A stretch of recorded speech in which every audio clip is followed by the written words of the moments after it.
Good day, everyone. I'm Fahad Omar representing MOTECHWA. Today, I'll be discussing the evolution of cyber threat in our digital landscape and how advanced methodologies be used to counteract these threats. Our approach is very much rooted in rigorous research, contemporary literature, and best practices from leading government publications. If you have a look at this chart, we can understand the current threat landscape. If you notice, the chart sourced from the Australian Cybersecurity Centre in 2022, it clearly shows the alarming rise in ransomware incidents over the past few years. Now, these attacks have broad implications from financial losses to operational disruptions. And the graph you see showcase also the increasing advanced persistent threat groups that are occurring. Now, this report by FireEye's 2021 analysis indicates that these groups are employing more sophisticated techniques targeting both public and private sectors. Now, in the next graph, you'll see the last table here highlights the vulnerabilities in supply chains, with the recent SolarWinds incident serving as a prime example. Now, being a network monitoring provider, it provides services across SolarWinds provides services across many organizations and many networks. So a single breach in the chain can compromise numerous entities, emphasizing the need for robust security measures across all partners. Have a look at this particular chart, Trend Micro 2023 Media Cybersecurity Threat Report, highlighting the evolving nature of cyber threats and the importance of proactive security measures. The report indicates that cyber criminals are becoming more innovative, with AI-enabled tools facilitating um, the scams, refining targets, and introducing new types of crimes.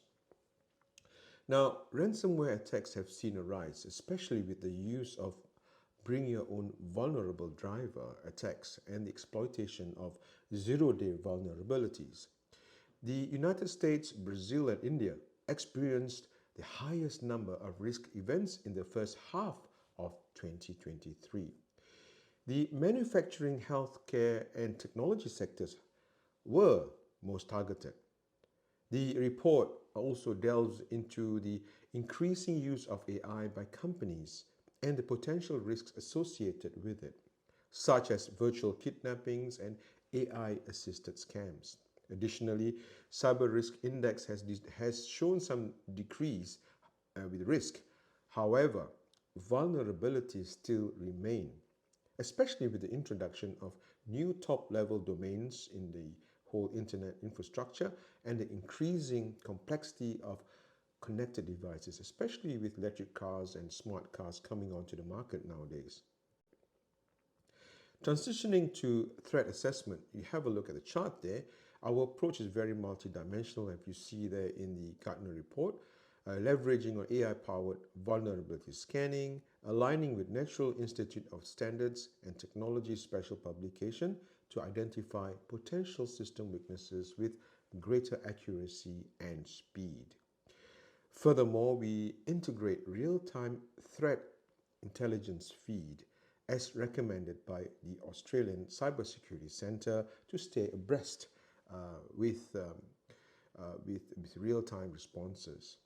So the real-time data aids in predicting and countering threats before they even manifest. Lastly, our systems employ behavior-based anomalies detection. Rooted in this particular Gartner adaptive security architecture, this approach allows us to identify unusual patterns in network traffic, signaling potential breaches. So, moving on to the final slide we have here, the proactive defense strategies, we advocate zero trust network architecture. meaning that you don't trust anyone. And this is a particular standard by the National Institute of Standards and Technology, Special Publication 800-207. Now, this approach assumes no trust to anyone, to any entity, regardless of whether it's inside or outside the network perimeter, ensuring stringent access controls. Now, we also deploy advanced endpoint detection and response systems and solutions, highlighted as a top-tier approach. Now, EDR tools continuously monitor and gather data from endpoints, enabling rapid threat detection and response. Lastly, we believe that the human element is very, very crucial. We conduct regular security awareness training in line with the Australian government's Information Security Manual, ensuring that all employees are equipped to recognize and counteract potential threats. Now that brings us to the end of this presentation. Please reach out to us at MOTECHWA. Speak to us on how we can best formulate a solution for your organization. Until the next slide, see you again.